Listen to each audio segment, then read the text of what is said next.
All right. Hey, everyone. Welcome to Chop Talk. It's Spencer and Kyle. and we're going to talk about, we have some cool videos for you guys today, as well as some other things. Yep, that's very true. I want to talk about axes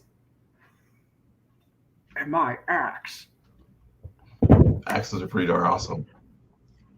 Yeah, so we have a special video for you today. We have another director's cut video. Exactly, and it is axe themed. Let's see. Are you pulling that up right now? Mm-hmm. Excellent. Right as we speak. You know it's excellent. Oh man, I quit. I'm out of here. You can't allow you to quit. Dang it. Well, as that's going on, Kyle, you've had some new things going on with you. What have you been up to? So I've been moving. I have moved across the country to my new place, which we have named the Hall of Heroes, where all heroes are welcome to come and train with swords and armor and all kinds of cool stuff like elbows and knees. Cool. Elbows and knees are always a good thing to work on and share as well. Yep. And I've been learning a new weapon. I'm not ready to share it with everybody yet, but there's a new weapon that's really ridiculous and fun that I'm going to be unveiling in the next couple of weeks. There we go. You got it up? It's being technical difficulties not showing up, but we're going to just make it work, will it into existence. There you go. Always that's the thing about wandering swordsman, always traveling. Right now I'm up in Chicago doing some work. But yeah. And you did some traveling to Texas this weekend, right?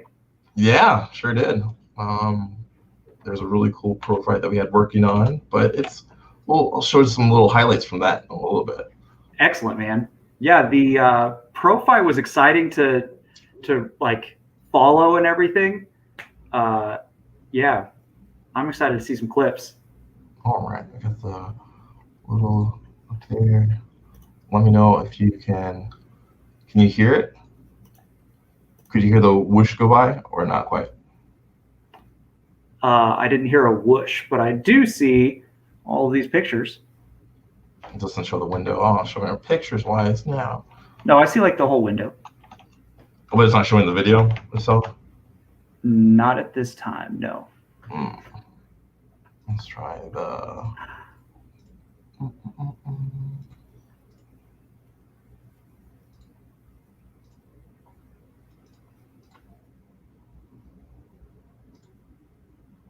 There we go. I'll go with this. Let's share the screen wise.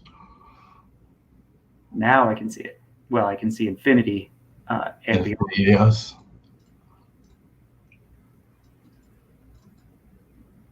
All right. Can you hear that? No volume. The volume problems what me and Adam had the last time. But you can see it though, right? Yeah, I can see it. Let's turn out the whole volume.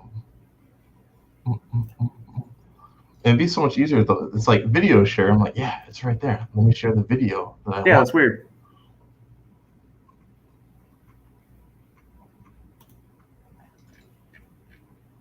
Yeah, it's not showing the video in there, so it's really dumb. I don't understand why.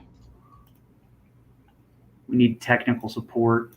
I know. Like anyone out there, if you want to tune in and do it. Where's tech support when we need it? It's all tech support's fault. All right, I think this will do with the audio.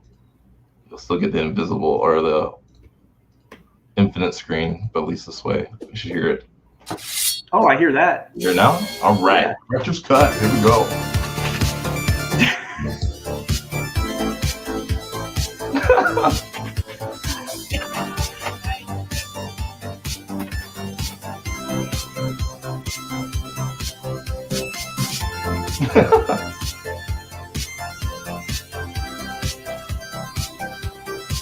Turns into a guitar, of course. It was so hard because I didn't want to hit his garage on this one.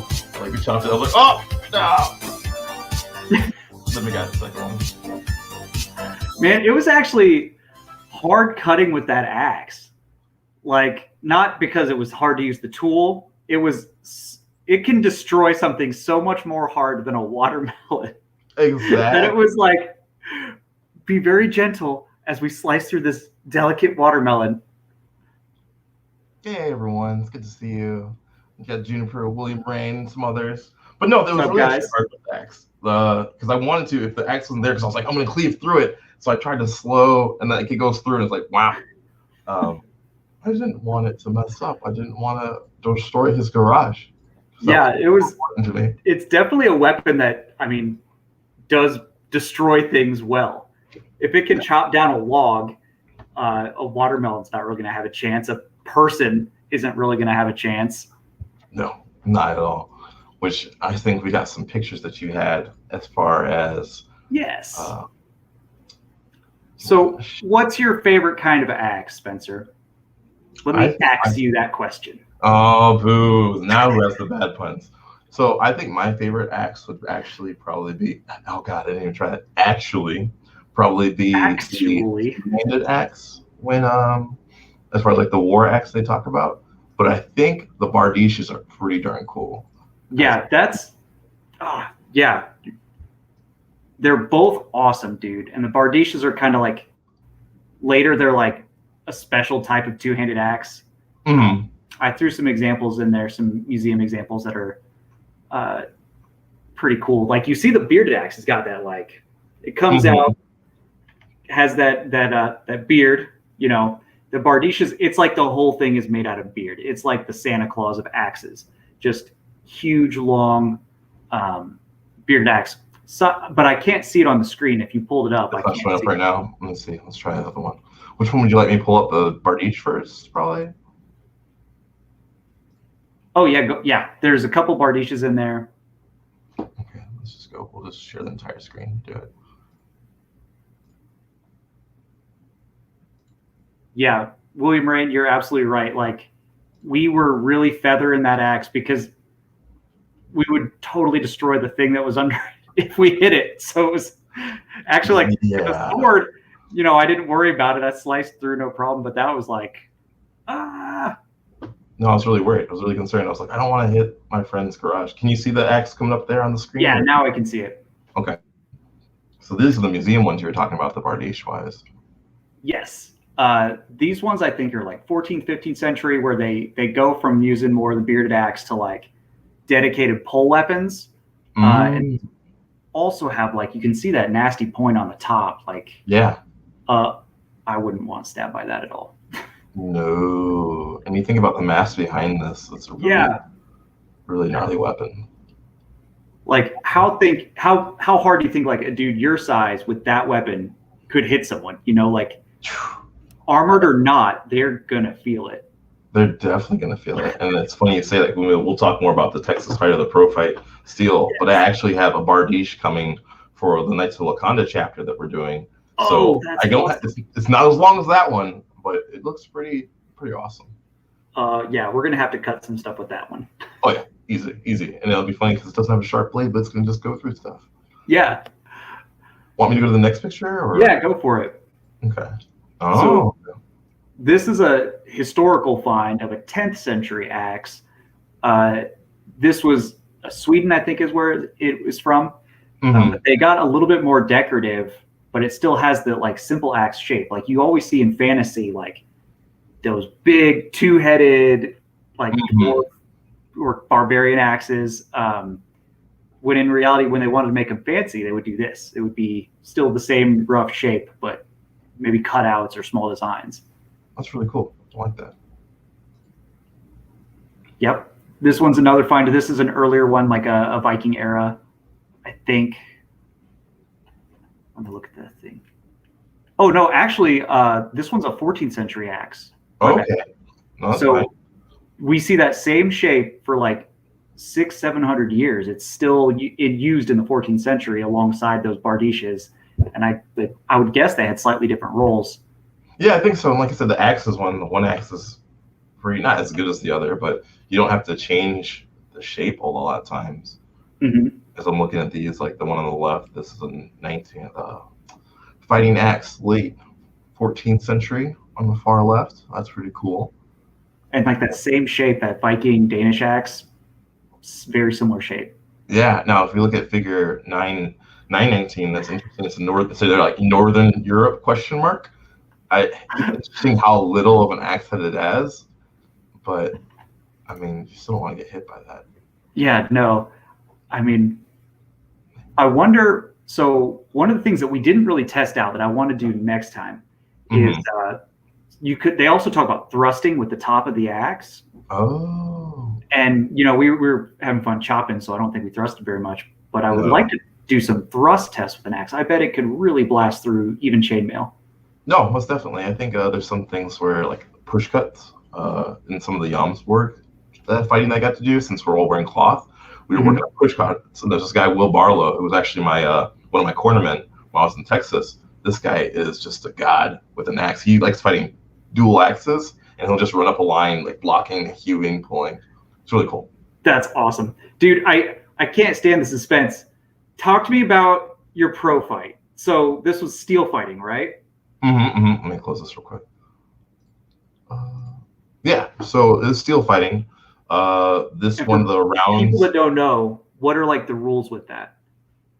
So in this one, we were doing a rule set. It all depends. It varies on the rule sets. We were fighting with the Dallas Warlords, and their rule set is they're 2-minute rounds, and you have 3 rounds total. As points are kicks, any kind of hits, cuts, punches. That part you get point system. But if you get knocked down, you get double the points while you're on there. And I'm actually going to find the video a little bit later so I can show some of the first parts, because it's only a 2-minute fight. And either way, if we don't do it today on Chop Talk, we're going to put it up on the Wandering Sword channel, so you'll get to see what we had for fights wise. And it was I was fighting in a clap visor. So for the people that don't know, clap visors wise is the ones that come down, and it's like a full hound skull. So it has like 2 little slits like this, and the breathing is horrible. So training wise, unless you're running down a train like with a helmet on the whole time, you're just never really used to it. Yeah, so, how did you prepare for that? So I was really just like a lot of cardio. It was a lot of different striking. I was over in Detroit Fight Club, actually, which is at Michigan Top Team. It's a shout out to Michigan Top Team and Detroit Fight Club. They have a wonderful facility up there. It's owned by Darren Cruikshank, who's an awesome MMA fighter. And we got to see him sometimes. He'd come around, and it was funny when Ken and I were fighting. He was taking videos. We actually have it on Instagram. He's like, yeah, get him, baby. Yeah. Like, chop, chop. He's like, no clean breaks. It was just really funny. It was really interesting. That's awesome. But it was a really good fight. So I ended up losing. I ended up getting the W, but I was up against a master fighter. His name is Brett Skinner. He's really awesome. We've already planned to have a rematch. It'll be sometime later this year. My first fight that I have coming up will be another longsword fight in September. So that's something different. Okay. But now, how close was it? Was it like by points, or did you get like knocked out cold and like? Oh no. No, I didn't get knocked out. Not this time, at least. I didn't knock on wood. But no, it was a point system. So the first round, we were about neck and neck. We were just trading blows. No one got taken down. It was really powerful strikes. And then in the second round, started gassing a little bit more. With the clap visor, I really noticed the difference in air and breathing. Yeah. And William Ring was talking about, as far as solid blocking some of those leg kicks with my shield, those kicks don't count towards points. They do. No, they do count towards points. But yet, since it's only one, really, to me, it came down to a lot more cardio that I need to do, because I'd see the kicks come in. He'd do some side, like Muay Thai kicks, but then he'd also have some front, like Savate, like push kicks. And the push kicks were great, but he did them really fast. And like eventually I started seeing them, and I'd try to block them. I just didn't have enough energy to really mess around and punish him for it. I more punished him on the counter strikes. Like when he'd strike to hit me in the head with a sword, I would either block, and then I'd cut inside and hit his arm. And so we were doing really good points. Are headshots worth more points? Headshots are worth more points. I believe they're 2 or 3. So you're trying to get heads, but as far as just guarding and blocking, it's really hard to land a good head strike. We also, later in the third round, that's where I started going down. I could feel my cardio not there. How did it feel like Logan was saying, how did I feel about the opponent's use of leg kicks and how do you prepare for that in the future? I thought it was awesome. I didn't get a chance to practice them as much as I wanted to, so I'm totally capable of giving a leg. But knowing that Brett was much more conditioned and more used to this, I was like, I don't want to give him something that will ruin me later. So it's something I definitely want to practice and do some more later, because a lot of people were talking about, since I'm predominantly SCA, like, oh, you weren't used to kicks, you aren't brave. I'm like, no, actually, through martial arts and a karate background and a little bit of Muay Thai, I just stuffed them and I was used to it, but I didn't want to really give him kicks back because Brett's a big judo guy. Pretty good. I think with a little bit of cardio, I think I'm going to try to still take him down in a clinch. But that's when in the third round, I was getting tired. Clinch. I thought I was going to be able to take him down. I slipped on the gauntlet pole, and then I ended up going down as he did a Soto Gari and kicked me down. So I like covered over. And you can get up when you're there, but it's really hard to get up sometimes when you're there, unless now in my mindset, they can hit you when you're down, right? Yeah, and you get double the points when you're hitting when you're down. But you're only down for 10 he's seconds. Just racking up points that whole time. If you're blocking, but I blocked a few of them. So I turned around because I landed near a bar, and I was like, oh, I'm going to try to get up and like shrimp out, like more of a MMA style, like just get away, like control yourself. But you were on top of me. So I was just like, just protect yourself. Then we'll get out, because after 10 seconds, they let you reset. And that was one of the most, it's good to get up from a fight and not want to just stay on the ground, because there were some other fights that day where people just like didn't want to get up. They're just like, I'm done. I don't want to get hit anymore. Me, I was just like, I went down. I'm grumpy, but I'm coming back up. So I'm glad that was the worst that it was. And it was fun. At that point, my helmet started to failure. Like it actually destroyed my little clap pin. So my helmet was falling down. So that gave me a nice little cut in the eye, but it's not too bad anymore. I've actually got a cut on my. It was really cool. Head too from BOTN fighting, like a permanent scar up here. Yeah, it happens. But my new helmet should be coming in. It's actually on its way to Fox's house, so that's really going to help a lot too. It's just like a lot of training. I'm eager to get a rematch with him. I'm eager to fight Charlie with a longsword, which I actually need to call Charlie out and be like, Charlie, we're fighting, by the way, in September. And longsword's my jam. I love that. But it was a really good fight. I think a lot of people said we were the best fight of the night, which is just honorable. I'm like, oh, thank you for thinking that. We exchanged blows. I'm having trouble trying to find it. I think we'll probably just put it up on our YouTube later. Put up on the channel later? Yeah, we'll put it on the channel later, and then we'll make like a reaction video. I know Paul the Barbarian was calling me. He's like, oh, I want to do a reaction video with you about your fight too. So I'm like, oh, okay, that's fine. We'll go over some stuff. Yeah, that'd be a good one. But it was a lot of fun. And then Will was saying, wait, so even though you blocked the kick still counted as points? With a shield, no, it did not. But if I just block it like as in a style of like Muay Thai or traditional martial arts, a lot of times you don't even like bring your arms up. You just stuff the kick with your body. You just get closer to it. You're still taking the hit, but you're not really taking damage. And that's an interesting part with this style of the fighting system. And I think as things evolve and things keep on changing, they'll have different kind of fight systems, which is really interesting. Because this one was through ACS, so Armored Combat Sports. There's also Armored Combat Worldwide, which is more of a Andres game on the, I don't think it's East Coast as well. Yeah, I'm not sure. So this was ACS. Mm-hmm. The other longsword bouts you're talking about, will those be ACS as well? They will be ACS as well. Those ones will still be at Dallas. I'll be going back to Dallas there. But I have just a fun fight lined up for Vegas when I go to Vegas at the end of the month in July. So I'm really trying to do the Wandering Sword, like I was talking with Mike, like Wandering Sword Vanguard unit. We're like, oh, that's our fighting team. We'll have our expeditionary force that goes and travels. But I'm really that's awesome, man.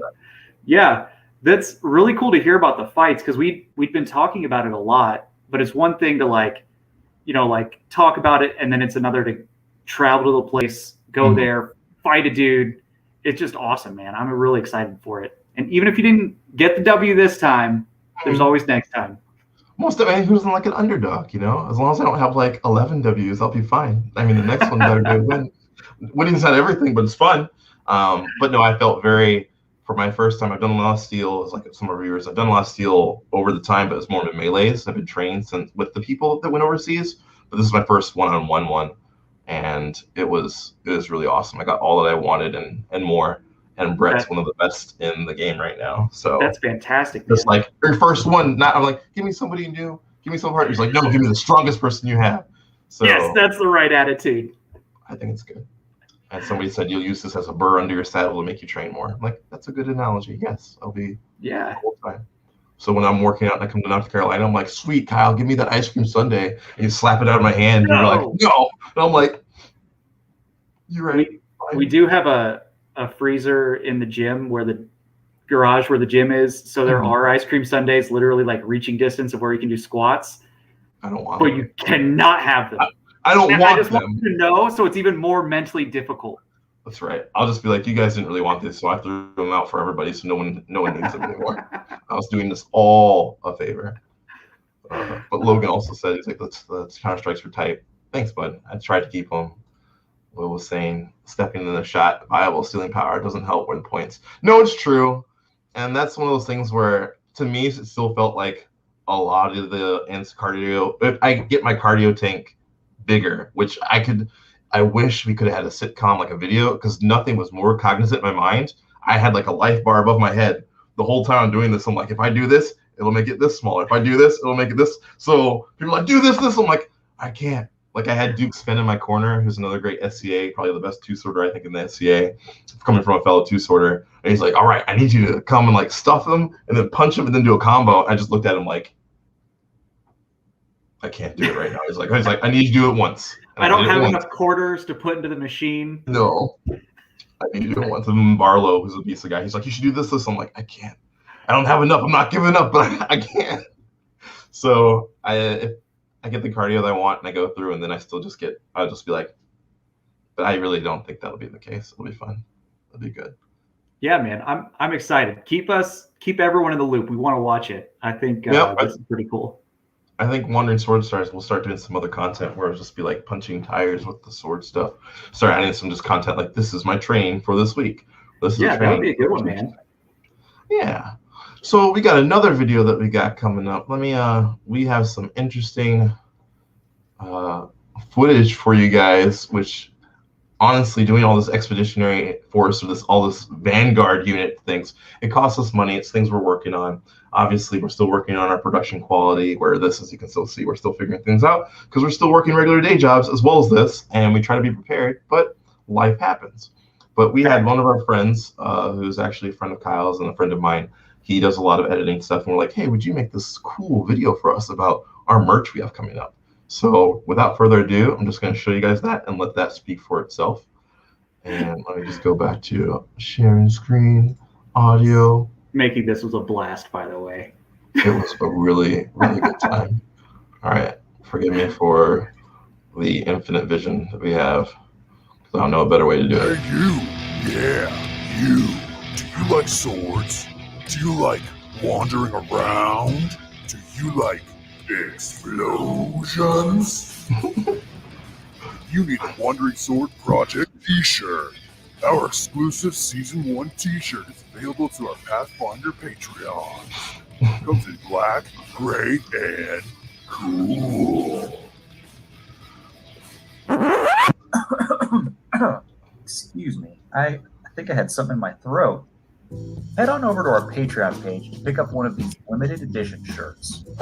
Grab yourself the perfect tool to protect yourself during cut tests. Yeah, that won't actually work. The shirt purchases and all Patreon donations will go straight to funding our new season content and bringing you more sword videos. Don't forget to like, subscribe, ring the bell to get notifications on our brand new season of content. All right, get your shirt now and wander on.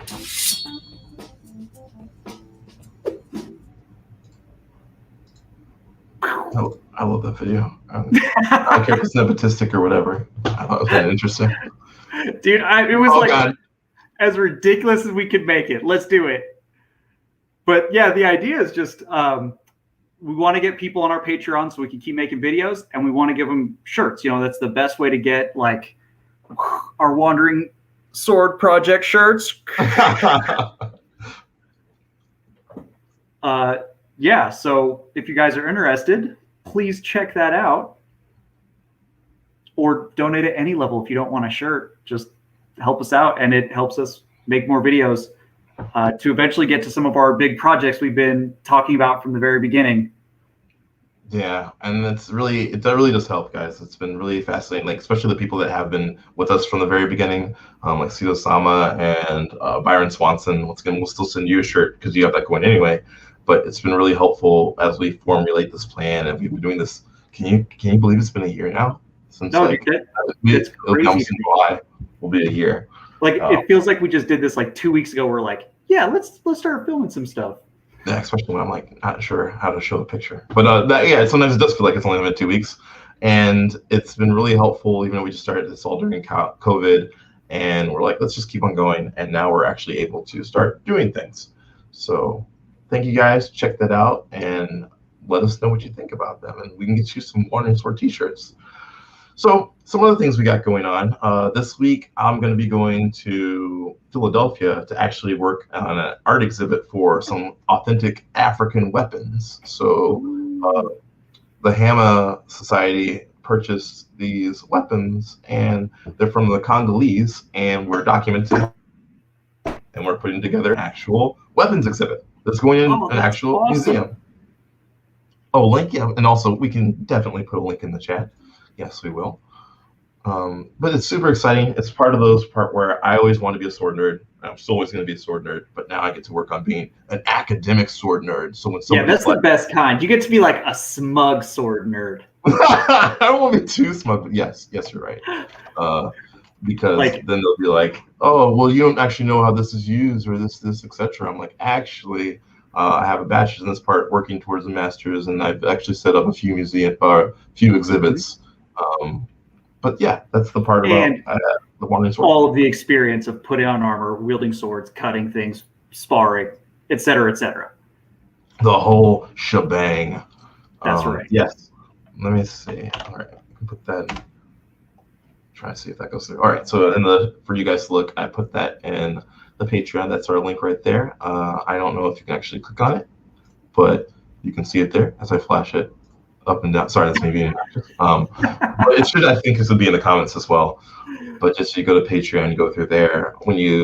If you purchase them, just put what size you want, what color T-shirt, and we'll get to you as soon as possible, and we'll start shipping those out.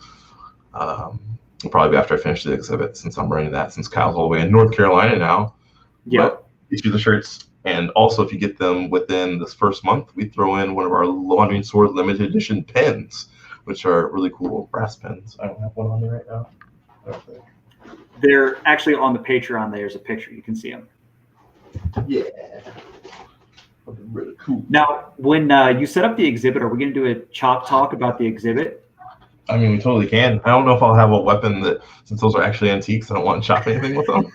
But could we chop with something similar?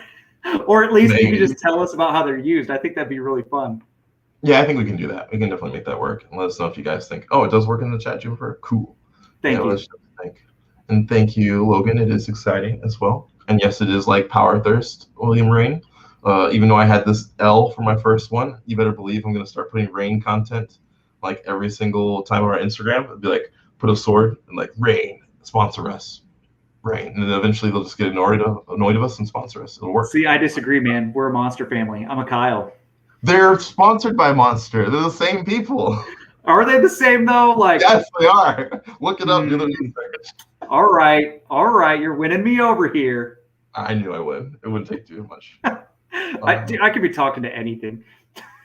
Oh, when's the red commercial going up online? Oh, we're gonna put it on YouTube tomorrow. We just wanted to show it to you guys right now here. It's a sneak peek, but we'll put it up on YouTube, and then I think we're gonna start just giving it to other people to do stuff too. Be like, I don't know if Between Two Peers are still doing things right now. I haven't had a chance to check a lot of their content, but I know they have commercial breaks for that too. So you better believe. Yeah, we'll get it pushed out so we can mail all the T-shirts this month and next month. Yeah, and go from there. Rain. Oh my gosh, he's so silly William. I love it. All right, so we're coming up at 30 minutes. We got a little while left. About some of your viewers, hopefully you guys are liking our content, and we're trying to work on more fostering a community. So let us know what you would like us to use in our next Chop Talk or eventually in our next Director's Cut. And since you guys are watching right here and now, except for that Kyle guy who said cool, I don't know who he is. But like Juniper, Logan, anyone, Mikeland, let us know what you think would be cool to cut things with. And we will use some of our sweet t-shirt money to buy some other swords. Start chopping. Exactly. And then talking about the chopping. Yep. Let me try to find some other pictures for that. Kyle, can you regale them with some of your axe wishes and wants and what you like about axes? Oh, man. I can always go into like, you can just pick a weapon and I'll have some random historical figure. I would venture to say, and people are free to disagree with me and be wrong in the comments all you want. That's what YouTube is for. But the greatest axe wielder of all time is Harold Godwinson. Oh. This was the dude at the Battle of Stamford Bridge that was like, hey, king, give me more land. And the king was like, I don't know, you peasant. And they're like, well, you're Harold Godwinson. Okay, if you're so badass, prove it.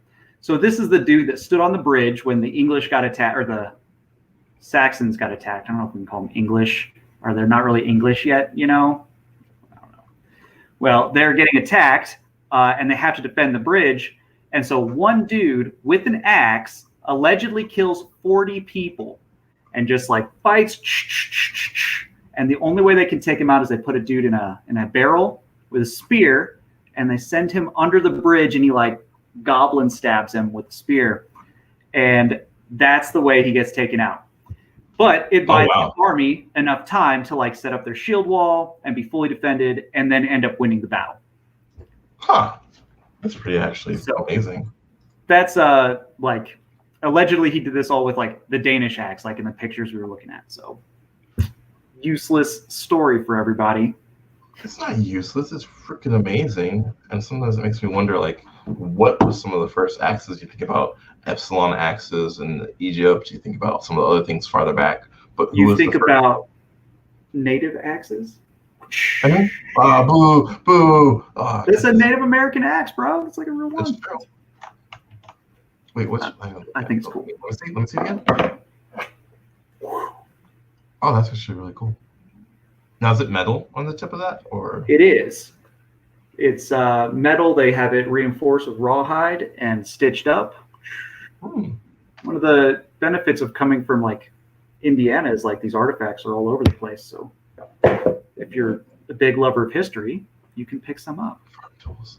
Sorry, Michael was saying that we should use chop using farm tools in harvest season, which is actually not a horrible idea. I was thinking about with the shotel and some of the sickle things, using just improvised weapons, which could totally be a chop talk thing, more like a ninja episode.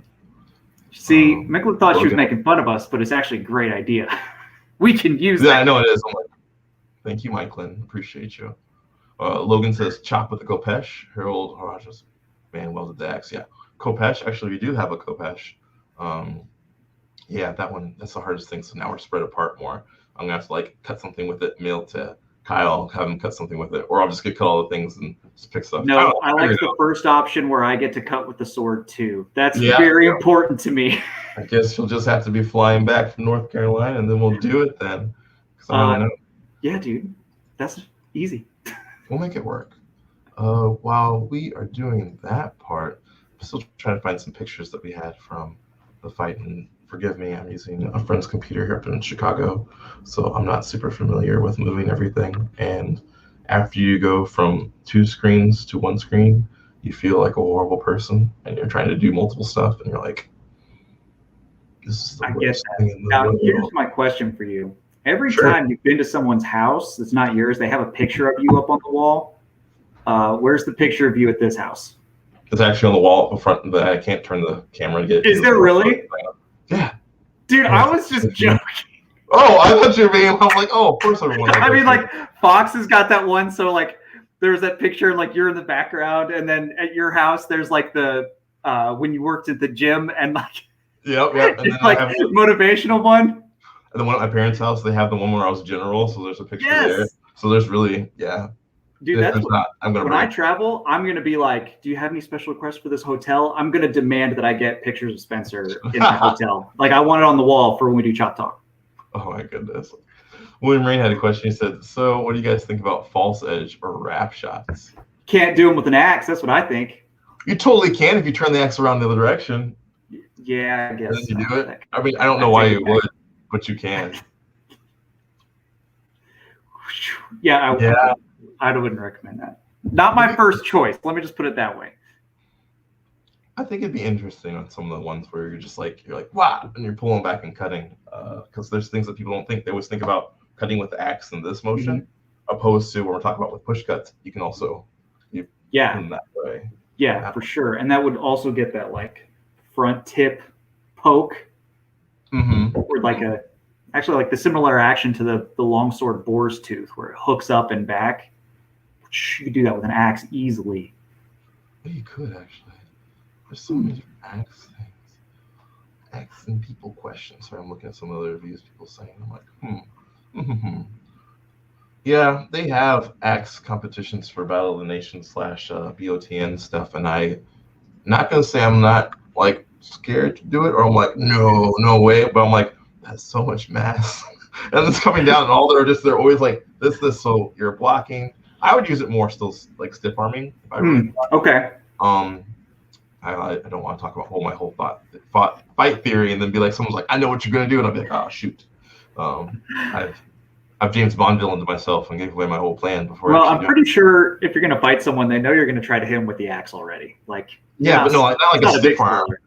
spoiler. No. But most people, that's what's funny. I think my first Battle of Nations thing where I was doing a halberd, and you get used to it, and then someone gets or grabs it, and we're so used to the SC or other stuff. You're like, give me my weapon. Yeah. Monkey trapping this, opposed to after like I did that for like 5 seconds, I was like, give me my axe back. Yes. And then I got my axe back. So you don't have to use the weapon so much. You have other things to do. Or yes, I could have chopped up. I could have done leverage. Yeah, you got so many different stuff that we just don't do in the SCA, or a lot of different fights, like so fun, guard, amp guard, something.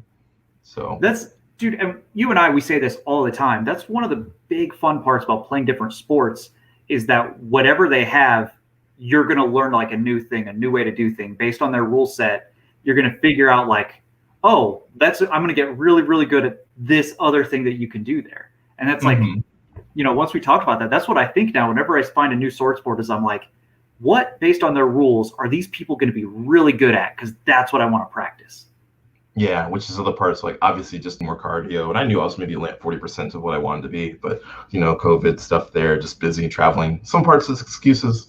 And like now I'm like, okay, I just got to do stuff no matter what. But I totally want to do one of those flying, like where you run at somebody and then you just like kick them with both your feet. I forget what they're called. But aren't you like out? Doesn't that count as like no? Like it's not a drop kick. Is that called a drop kick in WWE? It might be. So in Battle of the Nations, if you're doing the melees, you do that. Yes, you'd beat out. But in a pro fight, as long as you have the energy to do it, yes, you're gonna have to pick yourself up, and you don't want to just miss because then they're just gonna then you're then they just get free points while you're like, damn it, I'm such an idiot. Or can you imagine how funny that would be? You just save yourself a little bit of energy at the end of round 3. They're there, you get up to a wall, and you like back up, and you do that like all fights, so they're used to it. And then the next time you do it, you just flying double leg kick at them. They're like, oh my god, why'd you do that to me? It's really fun. All right, man. I mean, it's a goal. That might be the secret move. Oh, that is super good. William said you could hook the guy in the back of the neck. So in real life, yes. In some of the pro fight stuff, you're not supposed to do stuff to the back of the neck because you can hurt people, but you could do it to arms. You could get them in arms, and you can definitely turn that. Is that like a safety thing? You can't hook? Yeah. Because the helmet will come back off? of the neck wise, because even though people have little roundels and stuff, but the cervical damage. Like you could pull a helmet off with that easily. Like that's what they historically did. Like, of course we have safety rules for that in our modern sport. Like you can't hit the back of the leg because you can't armor that there, but you could still hit the inside of the arm if that happens. So no, it's not a bad idea, Will. And then we have Logan also saying, he's like, how do you feel about the Polax? I love Polaxes. I think they're awesome. They're devastating. They're amazing. I have a friend. She is very, very much a fan of Polaxes, and she breaks them for fun. Not really for fun. She's just broken many Polaxes. She's a Polax destroyer. they're one of the things where in this game or the sport with steel, they're definitely heavily regulated because you have so much distance to travel. You can't have it super heavy, but they are legal. And we talked about historically wise. I mean, Kyle knows. Like, think about the other end of the Polax. Oh my god, like it's a can opener. It's just Yep, the Polax is a nasty weapon. I love it. I would absolutely hate it if I ever had to like really fight a group of dudes with Polaxes. Like, no, can we just get on the top of that Crossbows. hill and shoot bows at them? crossbows, ballistas. Get the crossbows and ballistas. Where's all my yeoman archers? I don't want to play this game. I don't want to get hit by that. Not at all. Still trying to find. I think we'll do it in the next Chop Talk because we're still doing it bi-weekly because just too much travel and everything going on. But next time we'll show some more of the armored stuff, as well as if you check out our Instagram post on the Wandering Sword Instagram, we are doing some between our merchandise pictures, but also doing some of the stuff that I did while in Texas. So we'll have some more things there. Look how I said, dude, helmet's coming off, traumatizing. Yeah, no, helmet's coming off is hard. That's like when I got hit and when I got down to the ground, like that, my helmet, I could feel it starting to fall off one part, and I was like, wait, 1 sec, it's hold, and like I feel the cut. They're like, oh, the strap's broke that part, or I forgot what they said. Yeah, you're bleeding, but it was still strapped at that time. I'm like, oh, cool, just dab that. It was like Mike Tyson. You're just like, put me back in, coach. And I was like, okay. And then he hit it and sheared it off, and I was like, oh, now it's falling. And Brett, to his credit, was very much. I was like, hey man, it's falling down. Like I don't mind doing some more fighting. He's like, all right. He's like, we're almost done anyway. So we just pushed across, and I was just guarding my head, and then we are just doing other shots. What a total bro. He could have been a total jerk about that, and instead is like, oh, I get it. Let's finish it out. Yeah. That's nicely done. Anyway. But yeah, I think so. That's the part where we're not really trying to hurt everybody, even though you're swinging as much. Got Don saying Polax and plus grappling the best. Yes, it is. It's true. That's what I love about some of those and more things, especially when we get more chance with the Wandering Sword Vanguard unit. We start working once we get our cardio up. And that's one thing I love about the sport is that a lot of things we do, we're all kind of weekend warriors. Some people train more, some people do other stuff, but they're not actually specifically trying to get athlete level. This has made me want to dedicate myself to one, just doing all things. I've been in decent shape before COVID and trying to get back to that, but actually being like, all right, let's put money where our mouth is and let's try to actually get down to 240 again, like fighting weight, or let's see so you can just run all day, so you can just do silly stuff. Or not silly stuff, historically period stuff that takes a lot of work to actually do the pole arm grab, wrench somebody there, and then trying it. It can still be silly and historically accurate and hard to do. No, 100% true. And that's the part where to be able to do that, you have to be strong. You have to have the cardio because you can do it once, but then if that doesn't work, then can you do it again? And can you do it again? Yeah. Like, so I'm really excited to see the change. Like by this time next year, there better be some interesting, awesome stories. Yeah, the lack of trophy fights. So I really, really love the lack of trash talk in those pro fights. UFC feels contrived. Yeah. And I'm not gonna lie, I want it to make money eventually. I mean, that's why I kind of want to do it so I can be a promoter. So they're like, what have you done?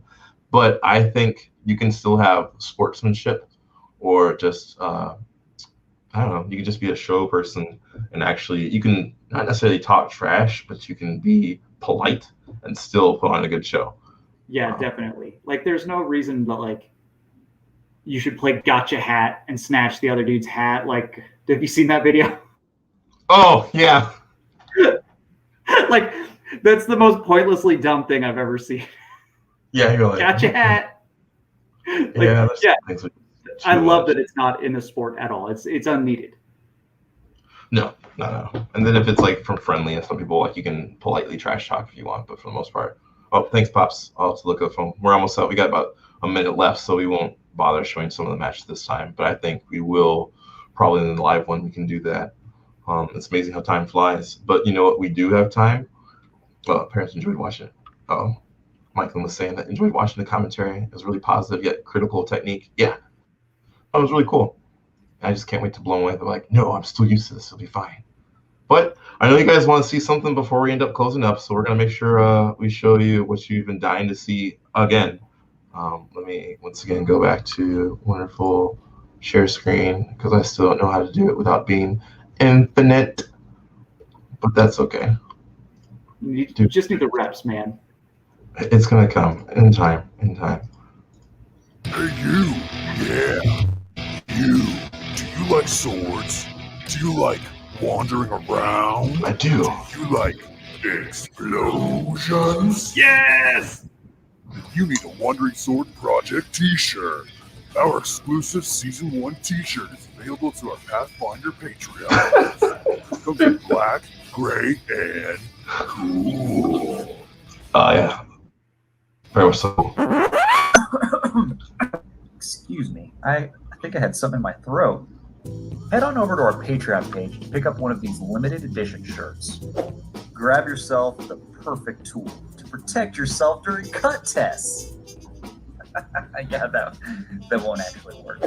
The shirt purchases and all Patreon donations will go straight to funding our new season content and bringing you more sword videos. Don't forget to like, subscribe, ring the bell to get notifications on our brand new season of content. All right, get your shirt now and wander on.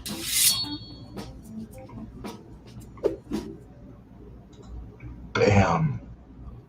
So beautiful. It's Now we can pretty get awesome. t-shirts. Yay, t-shirts. Wear t-shirts, which was one of the coolest things when I was doing the pro fight and everyone, like, I had Dukeston fighting for me. I'm like, here, wear this t-shirt. He's like, what is this? And he's just like, with this wandering sword thing. I'm like, please wear it. And he's like, of course, man, I don't care. It's fine. Yes! What a bro. But guys, thank you once again, guys and gals. We appreciate you tuning in to another episode of Chop Talk. We're learning how to do it a little bit smoother. We're putting in the reps. Yep. One of these Figured days, it out. this basic computer that I love that I built at my own house that has 2 monitors and everything, I'll actually maybe be at my house to use it. We will see. But if you guys have any questions, please put them in the comments. Please like and subscribe. Please tell us what you want to hear so we can give you some wonderful more Chop Talk information and episodes in the future. 100%. That's it. I got nothing to add. That was great. Oh, so I'm sorry. I was That's like, exactly it. Join us, guys. Have fun with us. Hearts and gold. Yep, this pretty good. All right, take it easy. Wish you all the best. Have a great day and wander on.